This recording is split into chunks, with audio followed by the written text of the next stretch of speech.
Hello everyone, ஈசூஸ் லீப் டிச் ஜீசஸ் லவ்ஸ் யூ. ஸோ எல்லோரும் எப்படி இருக்கீங்க? எல்லோரும் நல்லா இருப்பீங்கன்னு சொல்லி கர்த்தருக்குள் விசுவாசிக்கிறேன். இன்றைக்கும் இந்த வீடியோவில் உங்களை பார்க்கறதுல ரொம்ப சந்தோஷம். இந்த வீடியோவில் நம்ம செய்திக்குள்ளே போகிறதுக்கு முன்னாடி நம்ம கண்களை மூடி ப்ரேயர் பண்ணிடலாம்.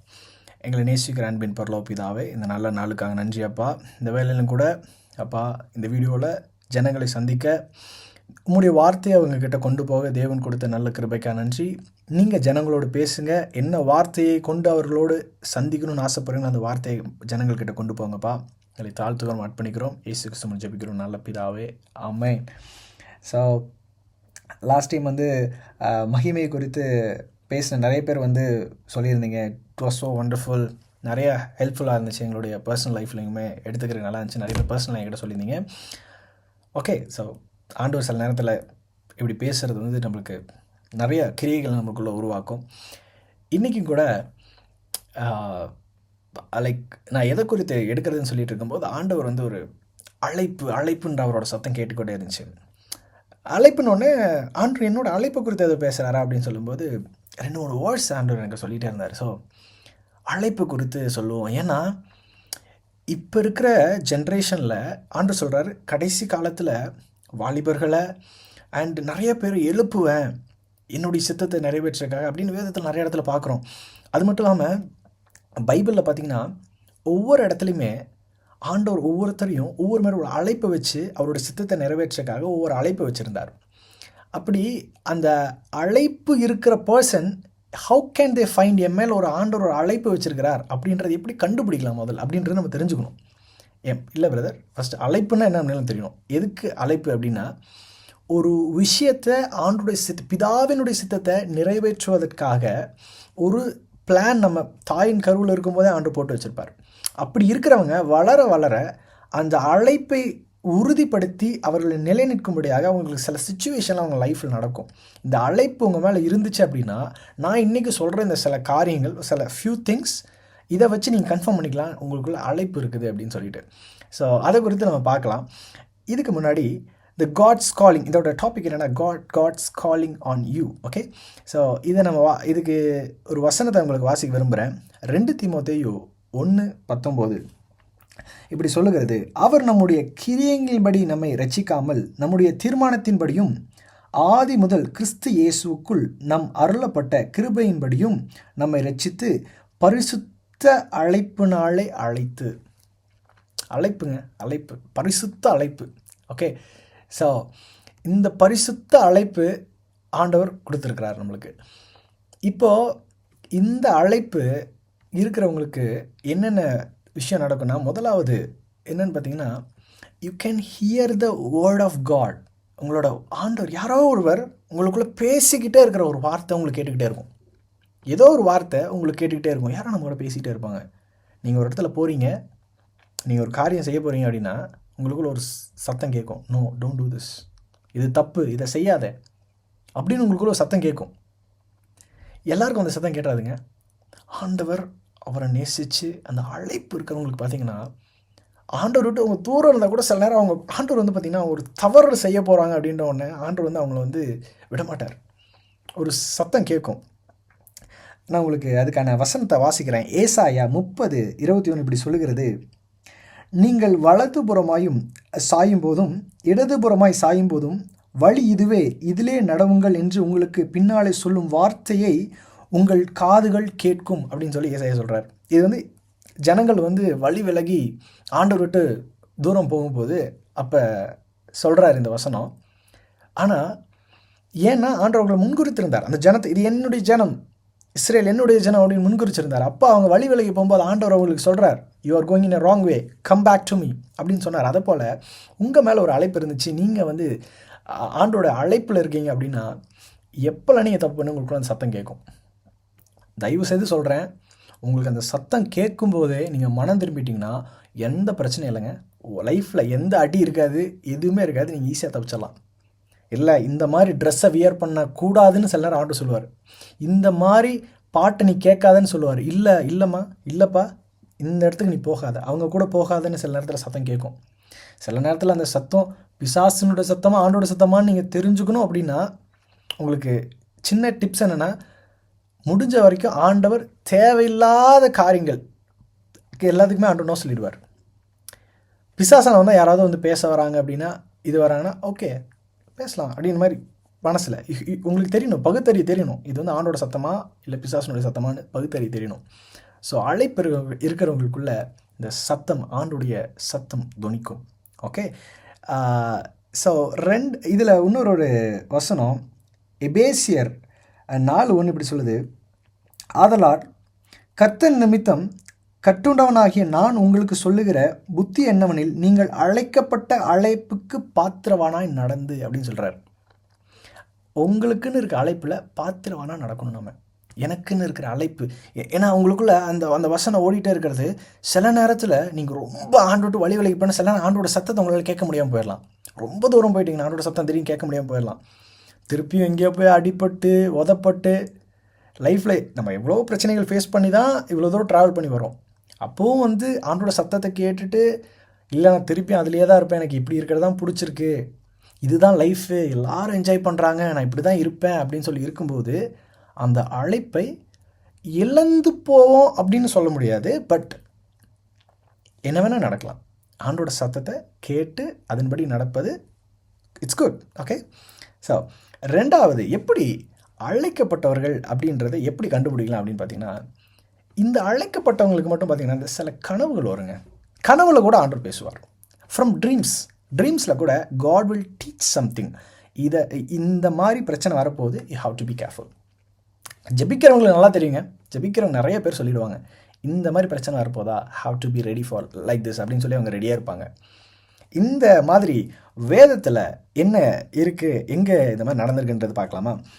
யோபு 33ஆம் அதிகாரம் 15-16 இப்படியாக சொல்லுகிறது, கனநித்திரை மனுஷர் மேல் இறங்கி அவர்கள் படுக்கை மேல் அமர்ந்திருக்கையில் அவர் ராக்காலத்து தரிசனமான சொப்பனத்திலே மனுஷனுடைய செவிக்கு தாம் செய்யும் காரியத்தை வெளிப்படுத்தி அதை அவர்களுக்கு வரும் தண்டனையினாலே முத்திரை போட்டு, லைக் என்ன சொல்ல வர்றார் அப்படின்னா, அவர் வரப்போகிற விஷயத்த சொப்பனத்தில் தரிசனமாக வெளிப்படுத்துகிறார் ஆண்டவர். முன்னாடி வெளிப்படுத்திடுவார்.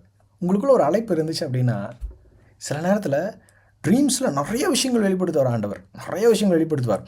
இன்னும் கூட உங்களுக்கு இன்னொரு எடுத்துக்காட்டை நான் காட்டலாம். யாருன்னா இயேசுவனுடைய பூமியில் இருக்கிற மாம்சத்துக்குரிய தந்தை யார், நம்முடைய யோசேப்பு. மத்தேயுவில் 1:20 இப்படி சொல்கிறது, அவன் இப்படி சிந்தித்து கொண்டு, அதாவது மரியாதை மேரேஜ் பண்ணணும், அவங்க முன்னாடியே கர்ப்பமாயிட்டாங்க அப்படின்றது இயேசு கிறிஸ்துவனோட வார்த்தையினால், லைக் பிதாவனுடைய வார்த்தையினால் அவர் கர்ப்பமாக இருக்காருன்னு தெரிஞ்ச உடனே அவர் வந்து மறைமுகமாக தள்ளி விடலான்னு பார்க்குறாரு. அப்போது தேவதூதன் அவன் இப்படி சிந்தித்து கொண்டு இருக்கையில் கர்த்தருடைய தூதன் சொப்பனத்தில் அவனுக்கு காணப்பட்டு, தாவீது குமாரனாகிய யோசேப்பே, உன் மனைவியாகிய மரியாளை சேர்த்துக்கொள்ள ஐயப்படாதே, அவனிடத்தில் உற்பத்தியாக இருக்கிறது பரிசுத்த ஆவியான உண்டாகினது. அது இங்கே பார்த்தீங்கன்னா சொப்பனத்திலே அவனுக்கு காணப்பட்டு, சொப்பனத்தில் அவன் மேலே, யோசேப்பு மேலே ஒரு பெரிய அழைப்பு இருக்குது. அவருக்குன்னு ஒரு பர்பஸ் இருக்குது, அவருக்குன்னு ஒரு ஒரு தேர்ந்தெடுக்கப்பட்ட நோக்கம் இருக்குது, அவருக்குன்னு ஒரு பிளான் இருக்குது. அவரை வச்சு தான் இப்படி இயேசு கிறிஸ்து வரணும், மரியாள் இப்படி தான் வரணும், அவருக்கு ஒரு திட்டம் இருக்குது. அதனால் சொல்கிறார், யோசேப்பே இதை நீ வந்து இப்படி செய்யாத அப்படின்னு கனவுல ஆண்டு சொல்கிறார். இதே மாதிரி உன்னர் இதே யோசேப்புக்கு மரியாளுக்கும் ஆண்டர் கொடுக்குற இன்னும் என்ன பார்த்தீங்கன்னா, மத்தேயு 2:12 இப்படி சொல்லுகிறது, பின்பு அவர்கள் ஏரோதினிடத்திற்கு திரும்பி போக வேண்டாம் என்று சொப்பனத்தில் தேவனால் எச்சரிக்கப்பட்டு வேறு வழியாக தங்கள் தேசத்துக்கு திரும்பி போனார்கள். சில நேரத்தில் உங்களுக்கு விரோதமாக ஒரு எதிரி வராங்களா, உங்களுக்கு விரோதமாக நீங்கள் வேலை செய்கிற வேலை ஸ்தலத்தில் ஒருத்தவங்க பிரச்சனை பண்ண போகிறாங்களா, உங்கள் காலேஜ் இல்லை உங்கள் ஸ்கூலில் உங்களுக்கு பின்னாடி பிரச்சனை வர போகிறாங்களா, முன்னாடி ஆண்டு வெளிப்படுத்துவார். கனவுல சில நேரத்தில் ட்ரீமில் டைரெக்டாக வந்து பேசலைன்னா கூட சில நேரம் சில இன்சிடென்ட்ஸ் மாதிரி காட்டுவாருங்க. நிறையா இருக்குது, நிறைய கனவுகளுக்கு நிறைய ஆவிக்குரிய அர்த்தங்களும் இருக்குது.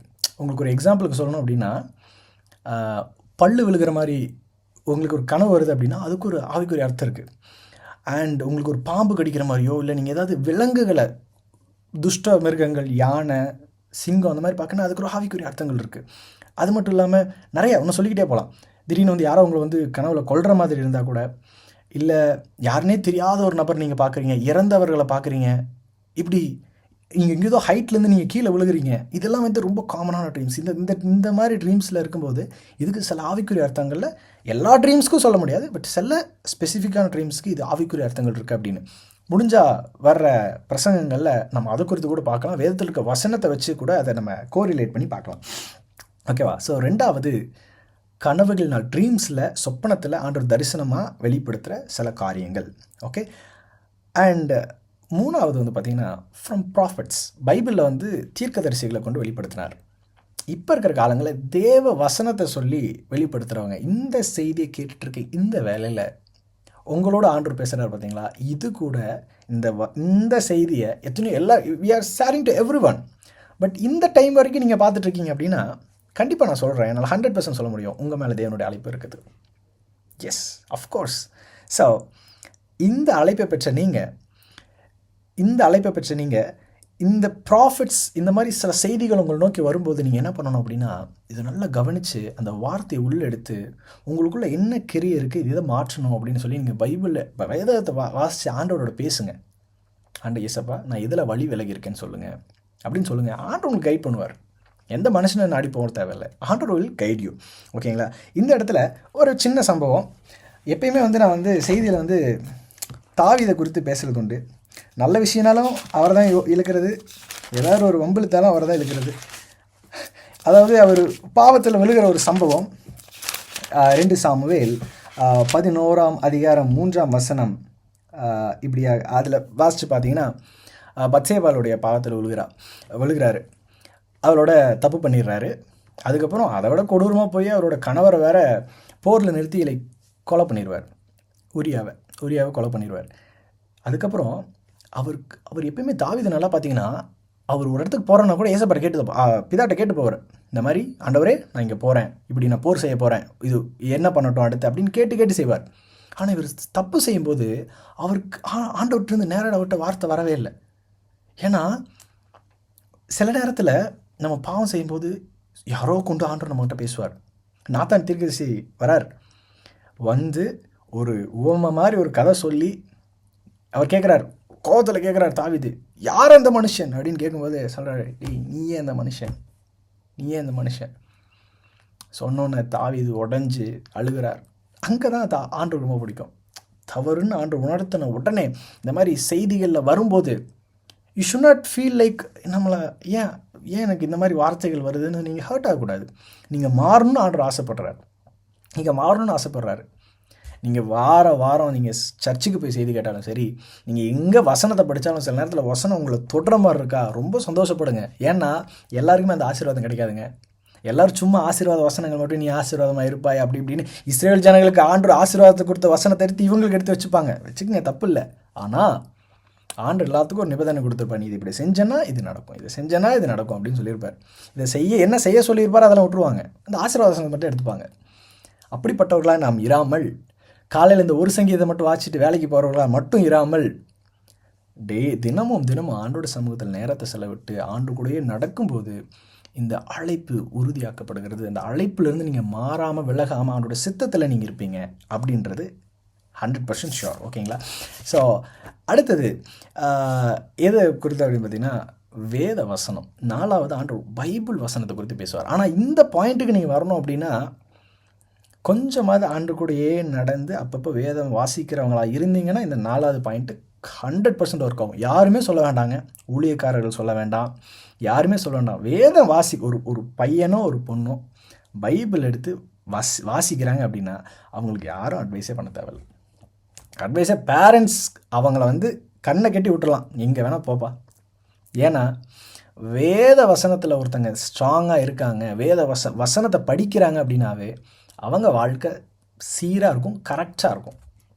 நீங்கள் அதனால் பைபிள் வசனத்தை கொண்டு சில நேரத்தில் ஆண்டவர் பேசுவார். இதில் வந்து நம்மளுடைய தாவீது சங்கீதம் 119 சங்கீதம் 105 வசனத்தில் போய் சொல்கிறார், உம்முடைய வசனம் என் கால்களுக்கு தீபமும் என் பாதைக்கு வெளிச்சமுமாக இருக்கிறது அப்படின்னு சொல்கிறார். ஆண்டவரோட நம்மளுக்கு ஒரு பாதை வச்சுருக்காரு, ஆண்டவர் நம்மளுக்கு ரூட் வச்சுருக்காருன்னா அந்த பாதையில் நம்ம நடக்கணும் அப்படின்னா எப்படி சொல்கிறாருன்னா, உம்முடைய வசனம் அதுதான் என்னுடைய கால்களுக்கு தீபம். வசனம் இல்லைன்னா கரெக்டான பாதையில் நடக்க முடியாது, ஆண்டோட சித்தத்துக்குள்ளே நம்மளால் நடக்க முடியாது. நம்ம அழைக்கப்பட்டவர்களாக இருக்கணும்னா அந்த அழைப்பில் உறுதியாக இருக்கணும், ஆண்டோட சித்தத்தில் நடக்கணும். அப்போ தான் அந்த அழைப்பில் நம்ம சக்ஸஸ் ஆக முடியும். ஸோ இன்னொரு வசனம் எபிரேயர் 4:12 இப்படி சொல்கிறது, தேவனுடைய வார்த்தை ஜீவனும் இருபுறமும் கருக்குல பட்டயமாக இருக்கிறது அப்படின்னு சொல்லி வேதவசனம் சொல்கிறது. அவரோட வார்த்தை சில நேரங்க, நீங்கள் சில நேரம் பைபிள் நல்லா வாசிக்கும்போது சில நேரம் உடஞ்சிருவேன், ஃபுல்லாக உடஞ்சிருவேன். எனக்கு யாருமே சொல்ல, ஏன்னா நம்ம மறைமுகமாக வாழ்க்கை நம்மளுக்கு தெரியும் நம்ம எப்படி இருக்கோம் அப்படின்னு. சில நேரம் உடச்சிடுவார் ஆண்டவர், உட்காந்து அழுதுகிட்டே இருப்பேன். சில நேரம் சில வசனங்களும் வாசிக்கும்போது அழுதுகிட்டே இருப்பேன். அப்படி நீங்கள் வசனத்தில் உறுதியாக பிடிச்சிக்கும் போது ஆண்டவர் அதை கொண்டு உங்களோட பேசுவார். இந்த 4 விஷயத்தில் ஏதோ ஒன்று இருந்தால் கூட உங்கள் மேலே அழைப்பு இருக்கிறது 100% ஷுர், 100% ஷுர். அண்ட் ஆண்டவர் சொல்கிறார் வேதத்தில், லைக் மத்தேயு 22:14 சொல்கிறார், அந்தபடியே அழைக்கப்பட்டவர்கள் அநேகர் ஹீ சென்டிங், அழைக்கப்பட்டவர்கள் அநேகர், பட் தெரிந்து கொள்ளப்பட்டவர்களோ சிலர். நான் இங்கிலீஷில் நான் ட்ரான்ஸ்லேட் பண்ணேன், வாட் இஸ் இட் அப்படிங்கும்போது, இறைவனின் அழைப்பு, காட்ஸ் காலிங் அப்படின்னா இறைவனின் அழைப்பு. அழைக்கப்பட்டவர்கள் அனைவர், இறைவன் எல்லாரையுமே அழைக்கிறார், அழைக்கப்பட்டவர் நிறைய பேர், பட் தெரிந்து கொள்ளப்பட்டவர்கள் சிலர் அப்படின்றது த சூசன் ஒன் அப்படின்னு இருந்துச்சு. I like the word the chosen one, the selected piece அப்படின்ற மாதிரி. இந்த மாதிரி இந்த செய்தியை கேட்குறவங்க எல்லாருமே மனம் திரும்பிடுவாங்களா அப்படின்னா நான் திரும்பணுன்றது ரொம்ப ஆசை, ரொம்ப சந்தோஷம் மாறினாங்கன்னா. பட் இதெல்லாம் கேட்டுட்டு உடனே முடிவெடுத்து உடனே முழங்கால் படிட்டு, ஏசப்பா என் வாழ்க்கையில் இது இருக்குது, இதை நான் மாற்றுங்க அப்படின்னு சொல்லி ஜெபிக்கிறாங்க பார்த்தீங்கன்னா, அவங்க வாழ்க்கை பார்த்தீங்கன்னா நீங்கள் எண்ணி முடியாத அளவுக்கு வேறு லெவலில் இருக்கும் அவங்க வாழ்க்கை. ஏன்னா நம்ம யோசிக்கிறதுக்கு முன்னாடி ஆண்டவர் நம்மளுக்கு என்னது தேவை என்பதை அறிந்து வச்சிருக்கிறார், நம்மளுக்கு சூப்பரான திட்டமும் வச்சுருக்கிறார் ஆண்டவர். அப்போ அவரோட பாதையில் அவளோட அழைப்புலேருந்து நம்ம மாறாமல் இருக்கும்போது இந்த அழைப்பு நம்மளை அப்படியே கொண்டு போய்கிட்டே இருக்கும்.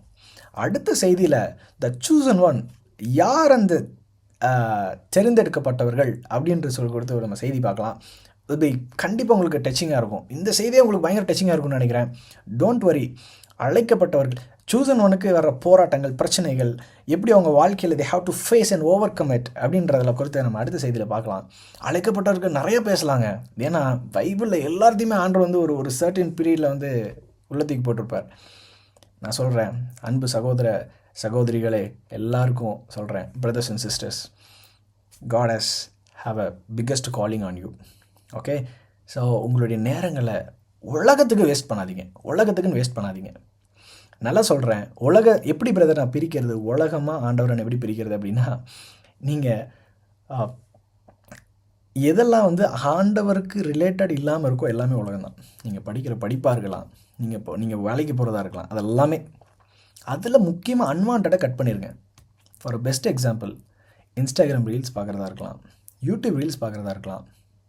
இது எப்படி நம்முடைய மூளைகளை பாதிக்கப்படுது அப்படின்னு சொல்லி சில வீடியோஸ்லாம் நீங்கள் பார்த்தீங்கன்னா தெரியும். நம்மளால் ப்ரொடக்டிவாக எந்த விஷயத்தையுமே நம்மளால் பண்ண முடியாது. அதை குறித்தும் கூட ஃப்யூச்சரில் முடிஞ்சால் நான் பேசுகிறேன். ஓகே, ஸோ முடிஞ்ச வரைக்கும் உங்களுடைய நேரங்களை ஆண்டவர் சமூகத்தில் ஸ்பெண்ட் பண்ணுங்கள். தினமும் நம்ம எத்தனையோ நேரத்தை வேஸ்ட்டாக செலவு பண்ணுறோம். குறைஞ்சது 30 நிமிஷம் கூட உங்கள் வாழ்க்கையில் நீங்கள் செலவு பண்ணலன்னா, கண்டிப்பாக சொல்கிறேன், 30 மினிட்ஸ் கூட ஒருத்தன் ஆண்டவர் கூட செலவு பண்ணல அப்படின்னா ஆண்டவருக்காக எதுவுமே செய்ய முடியாது. குறைஞ்சது 4 அதிகாரமாவது வாசிங்க. Okay, it is very difficult, but start today. ஆண்டவருக்கு உடனே செய்கிறவங்களும் ரொம்ப பிடிக்கும். ஸோ கண்டிப்பாக இந்த வார்த்தைகளை கொண்டு உங்களை ஆண்டவர் ஆசீர்வதிப்பார், கண்டிப்பாக தொற்றுப்பார்னு சொல்லி விசுவாசிக்கிறேன். நம்ம கண்கள் மூடி ஜெபிக்கலாம். எங்களை நேசிக்கிற அன்பின் பரலோக பிதாவே, இந்த வேலையில் ஆண்டவரே அப்பா, இந்த வார்த்தையை கேட்டுக்கொண்டிருந்தவர்களுக்கு ஆண்டவரே அப்போ நிறையா காரியங்களை சொல்லியிருக்கிறீங்க அப்பா. நீங்கள் எங்களை நேசித்து எங்கள் மீது ஒரு அழைப்பை வைத்து எங்களை அழைத்திருக்கிறீர்கள் ஆண்டவரே. அப்போ நாங்கள் இந்த இடத்துல இப்போ இருக்கோம் அப்படின்னா அதுக்கு காரணம் உடைய அழைப்பு தான்ப்பா. உங்களுடைய அழைப்புக்காக நன்றி, நீர் கொடுத்த எல்லா விஷயத்துக்காக நன்றி அப்பா. இந்த வார்த்தை எங்கள் வாழ்க்கையில் கிரியை செய்யட்டும், உமக்கு பிரியமாய் நாங்கள் நடக்க கிருபை செய்யுங்க. வருகிற செய்தியில் ஆண்டவர் சூசன் ஒன் அதை கொண்டு ஆண்டவர் எங்கள் ஜனங்களோடு கர்த்தர் பேசுங்க. தாழ்த்துகிறோம், அர்ப்பணிக்கிறோம், சகல துதிக்கான மகிமை உமக்கே செலுத்துகிறோம். இயேசு கிறிஸ்துவின் ஜெபிக்கிறோம் நல்ல பிதாவே, ஆமென், ஆமென். So may God bless you. See you in the next video. Amen.